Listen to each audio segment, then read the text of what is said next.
Българска група веломаратонци пое от София към Лондон. 20-ната колоездачи се събраха пред Националния дворец на културата в събота сутрин, откъдето стартира и тяхното пътешествие до британската столица.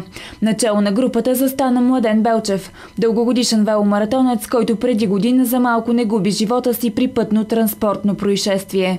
След възстановяването му той и неговата дъщеря Екатерина организират маратона, с който освен всичко останало целят да призуват хората към спазване на правилата за движение по пътищата. Идеята по принцип е на татко. Той имаше мечта миналата година да кара от България до Лондон за Олимпийските игри. В Плевен ме блъсна един моторист, на 19 места ме щупи и лекарите в реанимацията ми даваха 20% живот.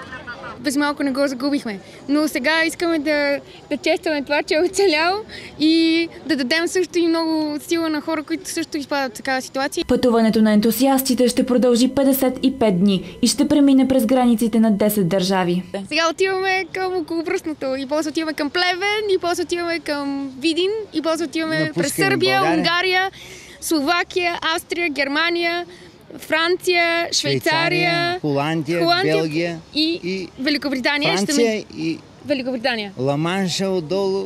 Всъщност отдолу или отгоре, да. Освен пътешествие на велосипеди обаче, в програмата на маратонците са предвидени и срещи с кметовете на много от градовете, през които те ще преминат. Сред тях е и кмета на Лондон Борис Джонсън.